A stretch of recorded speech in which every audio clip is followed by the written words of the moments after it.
예수님이 말씀하시니 바리메오가 눈을 떴다네. 예수님이 말씀하시니 바리메오가 눈을 떴다네. 예수님 나에게도 말씀하셔서 새롭게 변화시켜 주소서. 예수님이 말씀하시니 죽은 나사로가 살아났다네. 예수님이 말씀하시니 죽은 나사로가 살아났다네. 예수님 나에게도 말씀하셔서 새롭게 변화시켜 주소서. 예수님이 말씀하시니 거친 바다가 잠잠해졌네. 예수님이 말씀하시니 거친 바다가 잠잠해졌네. 예수님 나에게도 말씀하셔서 새롭게 변화시켜 주소서. 아멘. 기도드립니다. 기도하기 전에 사도신경으로 우리의 신앙을 고백드리겠습니다. 나는 전능하신 아버지 하나님 천지의 창조주를 믿습니다. 나는 그의 유일하신 아들 우리 주 예수 그리스도를 믿습니다. 그는 성령으로 잉태되어 동정녀 마리아에게서 나시고 본디오 빌라도에게 고난을 받아 십자가에 못 박혀 죽으시고 장사된 지 사흘 만에 죽은 자 가운데서 다시 살아나셨으며 하늘에 오르시어 전능하신 아버지 하나님 우편에 앉아 계시다가 거기로부터 살아있는 자와 죽은 자를 심판하러 오십니다. 나는 성령을 믿으며 거룩한 공교회와 성도의 교제와 죄를 용서하는 것과 몸의 부활과 영생을 믿습니다. 아멘. 사랑합니다, 나의 예수님. 사랑합니다, 나의 예수님. 사랑합니다, 아주 많이요. 사랑합니다, 나의 예수님. 사랑합니다, 그것뿐이에요. 사랑한다 아들아, 내가 너를 잘하노라. 사랑한다 내 딸아, 내게 축복 더하노라. 아멘. 기도드립니다. 하나님 아버지 감사합니다. 지난 한 주간도 코로나의 심각한 그런 상황이 전개되는 가운데 저희들이 시간마다 마음을 졸이면서 또 사회적 거리를 신경 쓰면서 그런 시간들을 보내는 가운데 주일날 맞게 되었습니다. 여전히 하나님께서는 저희들을 사랑하시고 보호하여 주시는 것을 믿습니다. 우리가 세상을 바라볼 때는 하나님의 음성이 들리지 않지만, 그러나 눈을 감고 잠시 하나님을 생각하고 내 자신을 또 겸손하게 할 때면 여전히 하나님께서 우리를 찾아오셔서 우리에게 말씀해 주시고 우리를 안아주시고 우리를 위로하시는 하나님께서 우리 마음속에 주시는 음성을 들었음을 고백합니다. 이 시간도 하나님의 말씀을 듣기를 원해서 나왔습니다. 우리에게 살아계신 하나님의 음성을 들려주시고 우리가 이 코로나 시대에 우리가 무엇을 해야 할지 어떻게 하며 살아야 할지를 말씀으로 들려주시고 이 말씀에 우리가 귀 기울이게 하시고 경청하게 하셔서 한 주간도 주님과 동행하며 살아가는 저희들 모두가 되게 하여 주시옵소서. 아멘. 우리가 귀를 열어 말씀을 듣겠습니다. 말씀하여 주시옵소서. 예수님의 이름으로 기도드립니다. 아멘. 오늘 우리에게 주시는 하나님의 말씀 다 같이 찾아보시겠습니다. 신약성경 요한복음 6장 38절 말씀입니다. 신약성경 6장 38절 말씀, 신약성경 154페이지에 있습니다.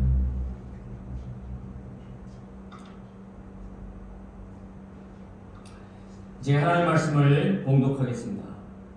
내가 하늘에서 내려온 것은 내 뜻을 행하려 함이 아니요 나를 보내신 이의 뜻을 행하려 함이니라. 아멘. 제가 한 번 더 봉독하겠습니다. 내가 하늘에서 내려온 것은 내 뜻을 행하려 함이 아니요 나를 보내신 이의 뜻을 행하려 함이니라. 아멘.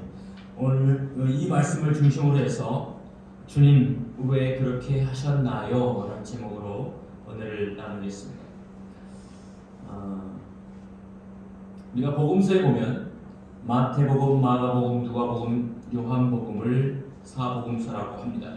이 복음서에 보면 세 장면이 나오는데 그 세 장면이 오늘 설교 말씀의 배경이 되는 부분입니다.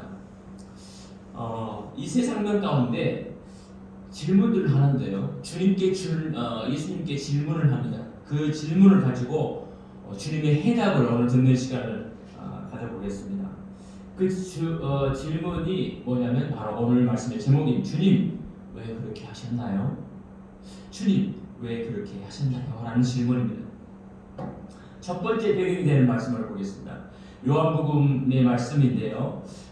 오늘 처음에는 간단하게 배경을 설명을 드리고 하나씩 이렇게 말씀을 보겠는데 요한복음 4장에 보면 수가성 여인이 나옵니다. 여러분들 잘 아시겠습니다만은 수가성에 있는 사마리아 땅이죠. 사마리아 땅에 있는 수가성의 여인을 예수님께서 만나러 가십니다. 그것을 만나러 가시는 그 사건 속에서 사마리아 여인이 낮에 정오에 물길로 왔다가 예수님을 만나요. 그리고 예수님이 물 좀 달라고 하는 것을 그 여인이 정말 이상하게 여깁니다. 왜요? 사마리아 사람과 유대인 예수님과는 상종을 하지 않는 그런 관계인데 예수님께서 물을 달라고 하니까 정말 당황하기도 하고 이상하기도 하고 그런 가운데 이 여인이 질문을 하죠. 어찌하여 나에게 물을 달라고 하십니까? 사마리아 여인이 이 질문을 합니다. 두 번째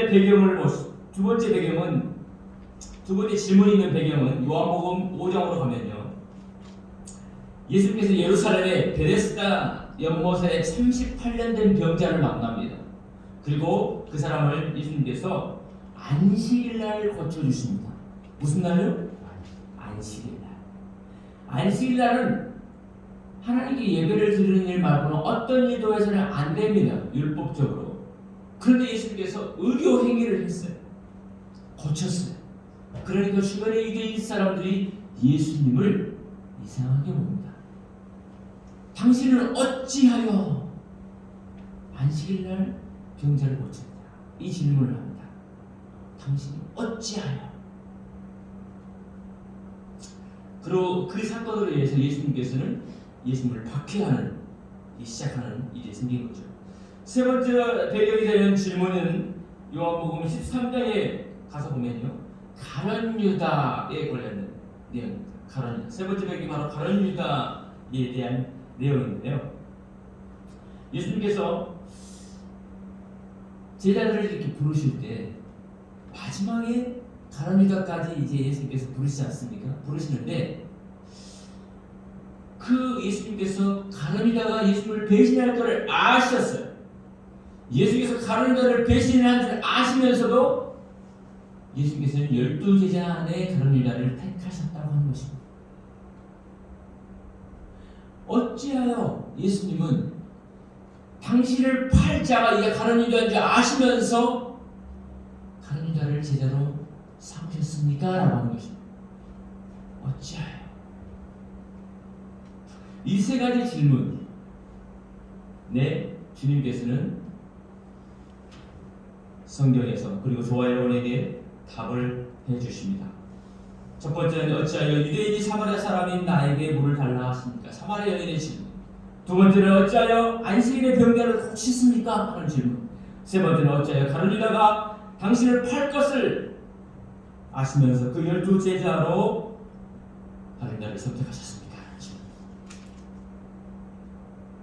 이 세 질문에 공통점이 있습니다. 그것은 우리 입장에서 보면 잘 이해가 되지 않는 부분입니다. 사마리아 수가성의 그 물가의 여인의 입장에서 잘 이해가 되지 않습니다. 저희들이 생각할 때는, 성경을 볼 때는 물 좀 달라고 할 수 있지. 그렇지만 당시의 문화와 배경을 볼 때는 전혀 그럴 수 없는 거거든요. 유대인과 사마리아는 원수지간이에요. 그리고 유대인이 대대로 사마리아 사람들을 볼 때 개처럼 여기는 그런 관계였다고요. 도대체 그곳에 갈 수도 없는 것이고, 가가지고 물을 좀 달라? 있을 수가 없는 거예요. 우리는 전혀 그 지방의 문화를 알지 못하잖아요. 그러나 우리가 성경을 이 부분을 많이 읽으면서 그렇지라고 생각을 합니다. 그러나 이 여인의 입장에서 볼 때는 도저히 이해가 되지 않는 거예요. 또 38년 된 병자를 안식일에 고쳤다? 안식일에 고쳤다? 저희들은 이해가 되지 않습니다. 그럴 수 있지 않아? 그런데 안식일의 규정이 있습니다. 안식일의 규정. 회당에 가서 말씀을 듣는 것 말고는 다른 일을 하면, 예를 들면 가축들에게 먹이를 주었다? 있을 수 없는 일입니다. 병이 들었는데 의원을 찾아갔다? 있을 수 없는 거예요. 율법상으로는 그래요. 근데 그들이 하나님이 주신 율법을, 대대적으로 내려온 율법을 잘못 해석한 고정화된 그런 율법적으로 보면 그렇습니다. 그러나 원래 율법에는 원수까지도 사랑하라고 되어 있는데 그들은 그렇게 하지 않았던 거죠. 어쨌든 그 당시에 그들이 율법에는 의료행위를 했다? 이거는 법을 어겼기 때문에 돌에 맞아 죽어야 됩니다. 세 번째, 어찌하여 가룟 유다가 팔 것을 아시면서 그를 12제자로 선택했다? 여러분 이해가 되십니까? 가룟 유다 때문에 예수님께서 십자가에 못 박혀 죽으시고 그런 고통을 육신의 몸으로 오신 예수님께서 다 고통을 당하셨다면, 가룟 유다가 아니었으면 예수님께서 그렇게 당하지 않으셨을 거예요. 상식적으로 생각해보면 예수님이 그때 예수님이 그걸 다 아셨다거든요. 예수님이 성경의 내용을 좀 더 살펴보시겠습니다만은 있을 수가 없는 거예요. 제자들의 미리 알았더라면 가룟 유다를 쳐 죽였을 수도 있어요. 이 세 가지 공통점은 다 이해가 안 된다는 거예요. 하나님의 그 행동, 예수님의 그 행동이 이해가 안 된다는 것입니다. 그러나 예수님께서는 하셨고 그들의 질문에 예수님은 분명히 답을 하셨습니다. 이 세 가지 질문에 대한 답을 알고 이해하는 것이 굉장히 중요합니다. 세 가지 차원에서 중요합니다. 첫 번째는 기독교의 본질을 이해하는데 중요한 것이죠. 두 번째는 순종의 본질이 무엇인가를 알게 됩니다. 세 번째는 우리 역시 이러한 문제를 만나는 게 중요한 문제입니다. 많은 사람들이 기독교를 이해할 수 없다고 하면서 거부합니다. 세상 사람들은 너희 기독교는 도대체 이해할 수가 없어. 신앙생활을 하는 사람들 중에서도 어떠한 문제는 이해가 되지 않아서 순종하기 어렵다고 합니다. 도대체 이 문제는 제가 도저히 이해가 안 되니 순종하기 어렵습니다. 또한 살면서 이해할 수 없는 문제를 만나면 당황하게 되고 방황하기도 합니다. 따라서 우리가 이 질문에 대한 답을 알고 이해하는 것은 굉장히 매우 중요합니다. 우리는 성경에 등장하는 세 사건을 통해서 주님 어찌하여 그렇게 하셨나요? 라는 질문을 했습니다. 이제 주님이 이 질문에 대한 답을 하실 차례입니다. 우리는 지금부터 성경을 통해서 우리에게 말씀하신 주님의 대답을 진지한 마음으로 경청해야 할 것입니다. 자, 첫 번째, 어찌하여 사마리아 여자인 나에게 물을 달라 하나이까? 이 질문에 다시 한번 들여다보겠습니다. 우리 입장에서 보면 여인에게 물을 달라고 하신 주님의 요구가 그리 충격적으로 다가오지 않습니다. 그러나 사마리아 여인의 입장에서는 이것이 너무나 중요한 문제죠. 그러기에 주님께서 이 여인을 향해서 물을 좀 달라 하셨을 때 여인이 제일 먼저 보인 반응이 어찌하여? 라는 질문입니다. 아니 당신이 어째서? 유대인 당신이 어째서 우리 사마리아 사람에게?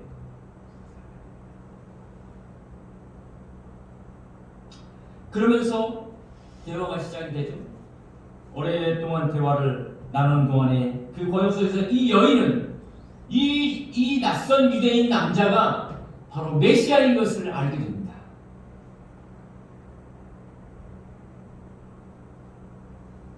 주님의 메시아임을 알게 된 여인은 물동이를 버려두고 동네에 들어가서 내가 메시아를 만났다라고 외칩니다.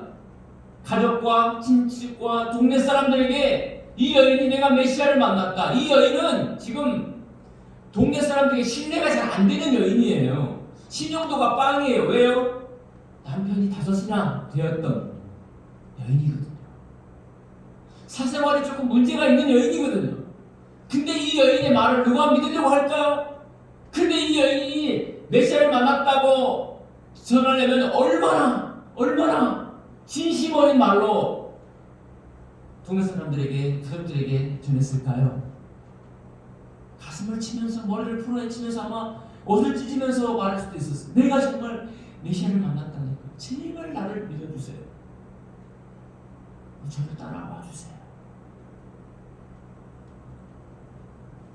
그를 따라온 모든 여인이 메시아이신 주님을 만나게 됩니다.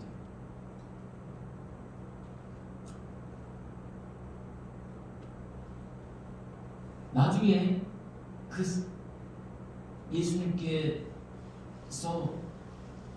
시장하신데 음식을 사가지고 마을에 가서 사가지고 돌아온 제자들이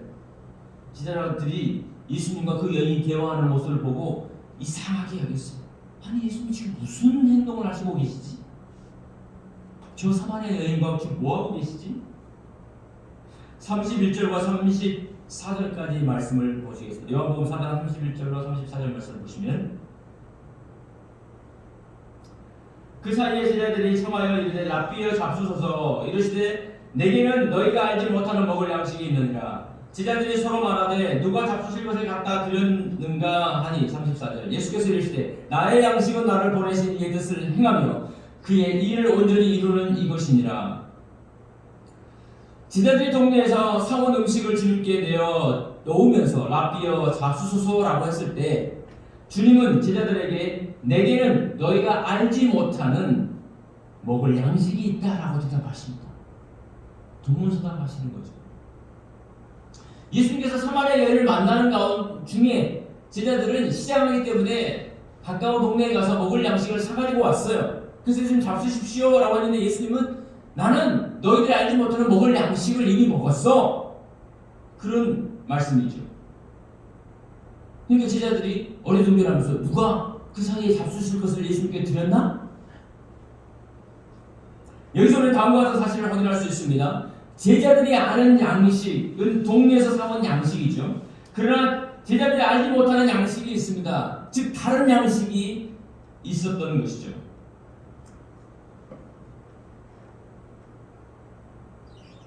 예수님께서 34절에서 예수께서 이르시되 나의 양식은 나를 보내신 이의 뜻을 행하며 나의 양식은 나를 보내신 이의 뜻을 행하며 그의 일을 온전히 이루는 것이 바로 너희가 알지 못하는 양식이야 라고 말씀하십니다. 주님은 당시 매우 시장하셨습니다. 그럼에도 불구하고 제자들이 동네에서 사온 음식에 대해서 마음을 빼앗기지 않고 제자들이 알지 못하는 양식에 대해서 설명하고 계십니다. 예수께서 전에 40일 금식을 한 적이 있으시죠? 마귀에서 그때 시험을 받았어요.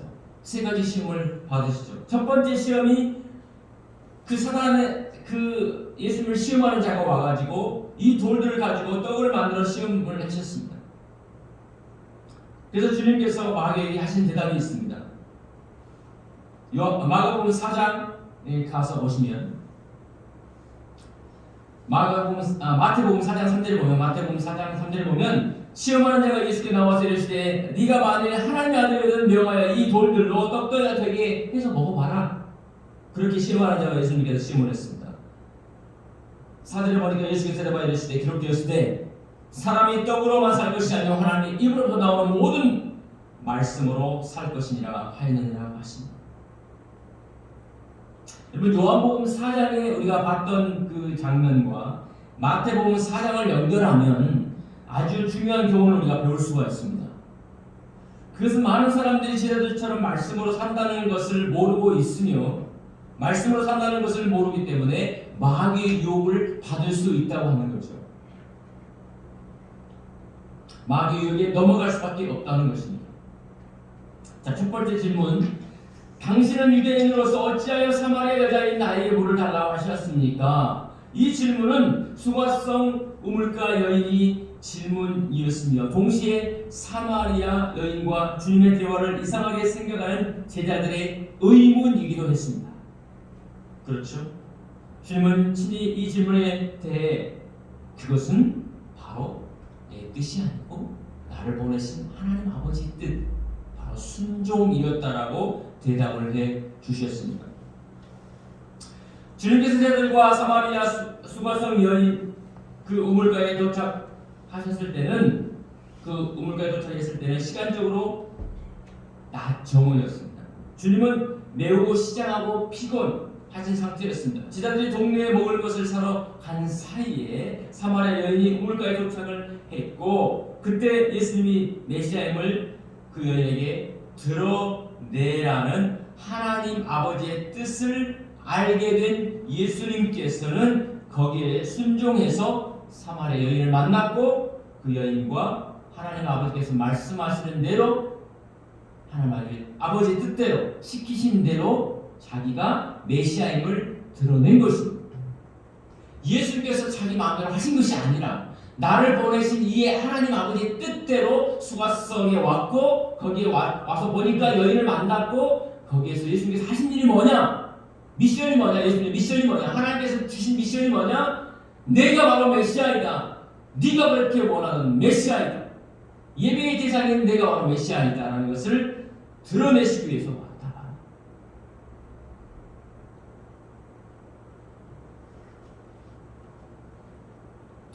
하나님 말씀에 순종하는 것이 예수님에게는 양식이었고 오늘날 저와 여러분에게도 하나님 앞에 순종하는 것이 말씀에 순종하는 것이 양식이 되어야 될 줄로 믿습니다. 그게 바로 영적인 양식이라는 거예요. 영적인 양식도 우리가 먹지 않으면 죽는 거예요. 두 번째 질문입니다. 어찌하여 안식일에 38년 된 병자를 고쳐주셨습니까? 여러분, 안식일 하루 전에 고칠 수도 있고 안식일 하루 지난 다음에 고칠 수도 있어요. 꼭 율법을 어기면서까지 예수님께서 문제의 소지를 만들어서 그렇게 38년 된 병자를 안식일에 고치려만 했냔 말이죠. 그런데 예수님께서는 일부러 의도적으로 안식일에 38년 된 병자를 고쳐주셨어요. 유대인들의 시각으로 본다면 예수님은 안식일을 어긴 죄인입니다. 요한복음 5장으로 가보겠습니다. 요한복음 5장 16절에서부터 보시면 유대인들이 병 나은 사람에게 이르되 안식일인데 네가 자리를 들고 가는 것이 옳지 아니하니라.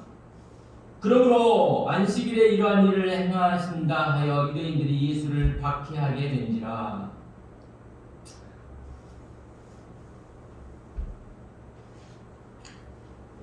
17절 말씀 보면 예수께서 그들에게 이르시되 내 아버지께서 이제까지 일하시니 나도 일하신다 하시매 그러므로 예수께서 그들에게 이르시되 내가 진실로 진실로 너희에게 이르노니 아들이 아버지께서 하시는 일을 보지 않고는 아무것도 스스로 할 수 없나니 아버지께서 행하시는 그것을 아들도 그와 같이 행하느니라. 이 말씀을 통해서 예수님께서 답을 하시죠. 아버지가 일하시니 하나님께서 지금 일하고 계시니 나도 일한다. 첫 번째 답이고 두 번째는 아무것도 스스로 하지 못하고 아버지께서 행하시는 일을 내가 한다. 나는 아무것도 스스로 할 수 있는 일이 없어. 세 번째 답이 뭐예요? 나는 내 뜻대로 하지 않고 나를 보내신 아버지 뜻대로 한다. 예수님은 안식일에 38년의 병자를 고치신 일을 아버지 하나님과 연결시키고 있습니다. 다시 말하면 그 일은 자신이 혼자 결정한 일이 아니요. 혼자 하신 일이 아니라고 하는 것입니다. 더 나아가 아버지께서 행하시는 일을 나도 행하며 내 뜻대로 하는 것이 아니라 나를 보내신 아버지의 뜻대로 한다라고 말씀하십니다. 예수님은 한마디로 순종하신 거죠. 왜 예수님은 그렇게 순종을 하셨을까요? 제자들도 이해하지 못하는 예수님의 행동, 유대인들도 이해하지 못하는 예수님의 행동, 왜 그렇게 하셨는가? 왜 그렇게 순종하셨는가? 왜 그것은 예수님의 순종이라고 말씀하시는가? 그것은 예수님은 그 순종의 값이 무엇인지를 아셨습니다. 순종의 값이 무엇인지 예수님은 아셨기 때문에 그렇게 행동하셨다는 것입니다. 유대인들은 안식일에 병자를 고치는 것 때문에 주님이 여기서 예수님이 지불한 순종의 값을 통해 순종의 가치를 알 수 있었습니다. 예수님께서는 그 병자를 안식일에 고치는 것 때문에 예수님께서 박해를 당하기 시작합니다. 유대인들이 저 사람 자신이 메시아라고 그리고 자신이 뭔데 안식일에 사람을 고쳐? 저 사람을 잡아 죽입시다. 유대인들은 그때부터 예수님을 잡아 죽이려고 박해하려고 모임하기 시작합니다. 그러나 예수님은 하나님께서 말씀하시는 하나님께서 미션을 주신 그 일을 순종으로 감당해내십니다. 왜요? 순종의 값이 얼마나 위대한 것인지 아셨기 때문에 순종하시는 거예요. 만약 우리가 하나님 말씀하실 때 그 순종의 가치가 얼마나 위대한지를 알았다면 우리는 내 생각하지 않고 순종으로 행동에 옮길 것입니다. 그러나 우리가 순종의 값을 이해하지 못하고 순종의 가치를 알지 못하면 우리가 세상의 가치와 하나님의 말씀의 가치와 저울질하면서 갈등할 것입니다. 세 번째 질문입니다. 어찌하여 가룟 유다를 12제자로 선택하셨습니까?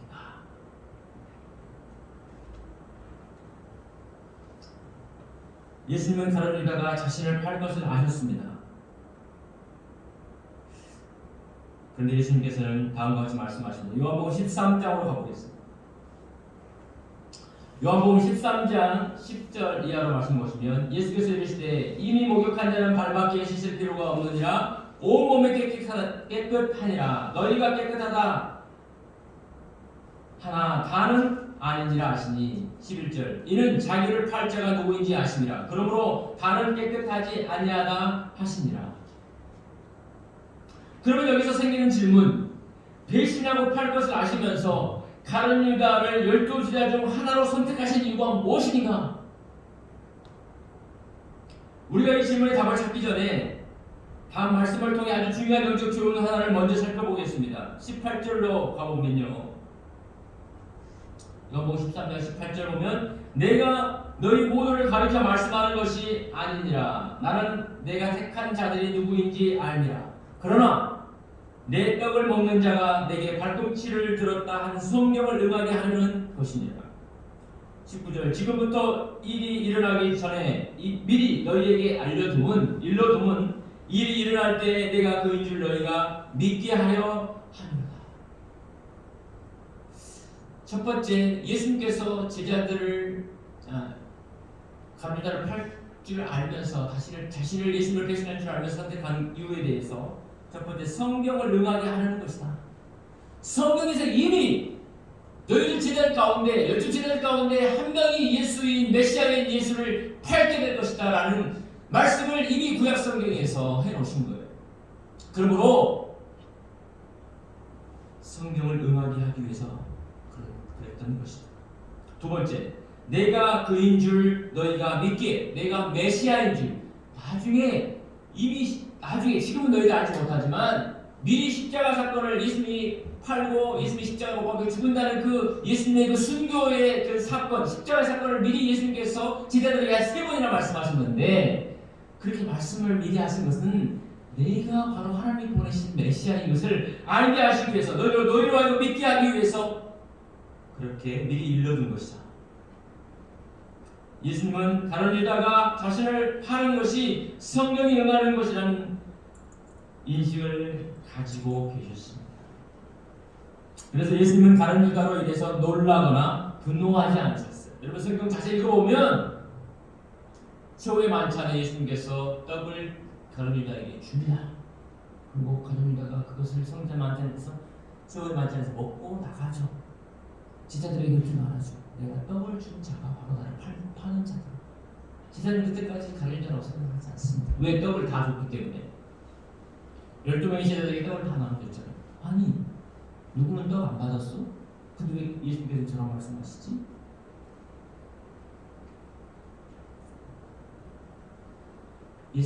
가룟 유다는 그 자리에서 나가서 예수님을 팔죠. 그런데 예수님 그거 다 하시면서 분노하거나 가슴 아파하거나 그러지 않으셨어요. 왜요? 그것이 바로 성경의 뜻을 행하는 길이었기 때문에, 아버지 하나님의 뜻을 행하는 길이었기 때문에 놀라거나 분노하지 않고, 이미 다 알고 제자들 중에 가룟 유다를 선택했기 때문에, 선택하는 순간 이미 알고 계셨기 때문에. 언제 하나님의 말씀이 우리를 통해 응하게 됩니까? 언제 하나님의 말씀이 우리를 통해서 응하게 됩니까? 바로 순종했을 때입니다. 우리가 하나님의 말씀에 순종하는 순간 하나님의 말씀이 우리를 통해서 응해지는 것입니다. 이것이 하나님의 뜻이 이루어지면 하나님의 영광이 온전히 드러나게 됩니다. 예수님은 가룟 유다 사건도 그러한 차원에서 이해를 하셨기 때문에 가룟 유다의 배신에 놀라지 않으셨을 뿐만 아니라 상처도 받지 않으셨다는 것입니다. 이 말씀에서 또 하나 생각해 봐야 할 것이 있는데, 그것은 주님께서 미리 말씀하시는 이유를 설명하고 계신다는 것입니다. 미리 제자들에게 말씀하시는 것은 나중에 그 일이 일어났을 때 예수님이 메시아인 것을 제자들로 하여금 믿도록 하기 위한 주님의 배려였습니다. 이 원리는 하나님께서 우리를 대하시고 배려하시는 원리입니다. 먼저 하나님께서 약속하십니다. 그리고 시간이 지나면 하나님께서 그 약속을 지켜주십니다. 그렇게 하심으로써 하나님이 신실하신 분임을 우리로 믿게 하십니다. 이 영적인 세 가지 원리. 성경에서만 예수님께서 그렇게 하는 것이 아니라 우리에게도 먼저 우리에게 약속하세요. 주일날 말씀을 통해서, 아니 여러분 묵상하는 말씀을 통해서 말씀을 우리에게 주십니다. 그리고 그 말씀을 시간이 지나면 하나님께서 그 약속을 지켜주세요. 여기서 중요한 단어, 시간이 지나면, 언제일지 몰라요. 곧바로 응답을 주실 수도 있지만 시간이 지나면 응답해 하나님의 약속을 지키십니다. 그리고 시간이 지나서까지 우리가 참고 인내하고 하나님의 말씀을 응답해 주신 것을 기다렸을 때, 응답하신 것을 느꼈을 때 하나님이 바로 신실하신 분이구나, 하나님은 반드시 약속을 지키시는 분이구나 라는 것을 우리로 믿게 하십니다. 이제 왜 예수님께서 가룟 유다를 12제자 중에 하나로 선택하셨는가, 그 질문에 답을 성경 말씀 중에서 찾을 시간입니다. 누가복음 6장 12절부터 16절 말씀을 보시면요, 누가복음 6장 12절 16절이면 이때 예수께서 기도하시러 산에 가사 밤이 새도록 하나님께 기도하시고 그 말씀은 없죠. 그 말씀 없는데 제가 말씀을 봉독해 드리겠습니다. 이때 예수께서 기도하시러 산으로 가사 밤이 새도록 하나님께 기도하시고 밝음에 그 제자들을 부르사 그 중에서 12를 택하여 사도라 칭하셨으니 곧 베드로라고도 이름을 주신 시몬과 그의 동생 안드레와 야고보와 요한과 필립과 바돌로메와 마테와 도마와 알페오 아들 야고보와 셀롯이라는 시몬과 야고보의 아들 유다와 예수를 파는 자들 가론 유다라. 예수께서 밤이 맞도록 제자들을 선택하시기 전에 기도하셨는데 마지막 16절에 보니까 야고보의 아들 유다와 예수를 파는 자가 될 가론 유다라. 이 말씀이 무엇을 말씀하냐면 예수님은 산으로 가서 밤이 맞도록 기도하셨습니다. 그리고 날이 밝음에 12제자를 선택하셨습니다. 그 중에 하나가 바로 가론 유다였습니다. 즉 예수님께서는 가론 유다를 선택하신 것은 밤이 새도록 기도한 응답이었다고 하는 것입니다. 밤이 새도록 응답했을 때 하나님께서 12제자를 선택하도록 이미 예수님께서 응답을 받으셨어요. 그 중에 하나가 바로 예수님을 팔 가론 유다였습니다. 우리는 여기서 어찌하여 가론 유다를 선택하셨습니까? 라는 질문에 답을 찾을 수 있습니다. 그것은 바로 그것이 하나님의 뜻이고 예수님은 그 하나님의 뜻에 순종하셨습니다. 바로 기도 응답이었다고 하는 것입니다. 하나님께 기도했더니 하나님께서 너를 팔 가론 유다를 선택해라 응답을 주셨습니다. 이게 바로 예수님의 순종인 것이죠. 이제 말씀을 마치도록 하겠습니다. 예수님은 왜 사마리아 여인에게 물을 달라고 하셨습니까?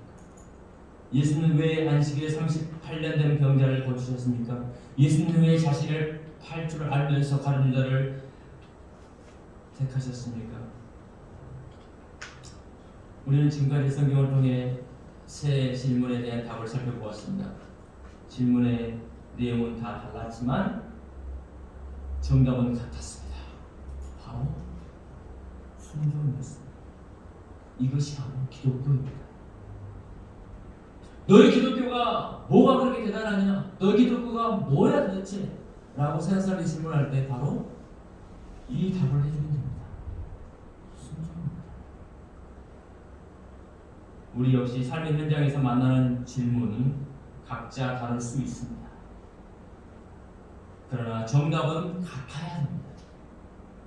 즉 우리가 하는 모든 선택과 결정의 정답은 바로 순종이어야 합니다. 순종은 모든 질문의 정답이 되어야 합니다. 다음은 누군가 어떤 질문을 했을 때 우리의 입에서 나와야 할 정답입니다. 첫 번째는 기도하고 결정했습니다. 어떠한 질문이 오더라도 우리 입에서 나와야 될 동일한 정답. 첫 번째, 기도하고 결정했습니다. 두 번째는 그것이 하나님의 뜻입니다. 세 번째는 지금 하나님께 순종하고 있습니다. 우리가 동일하게 해야 될 답입니다. 마지막으로 오늘 본문의 말씀을 다시 한번 띄워주시고 다 같이 읽고 마치겠습니다. 내가 하늘에서 내려온 것은 내 뜻을 행하려 함이 아니요 나를 보내신 이의 뜻을 행하려 함이라. 예수님의 순종의 답이었습니다. 기도드리겠습니다. 하나님 아버지, 주님은 왜 그렇게 하셨습니까? 우리의 삶의 모든 상황 속에서, 모든 여러 가지 질문 속에서 우리는 이렇게 질문할 수 있습니다.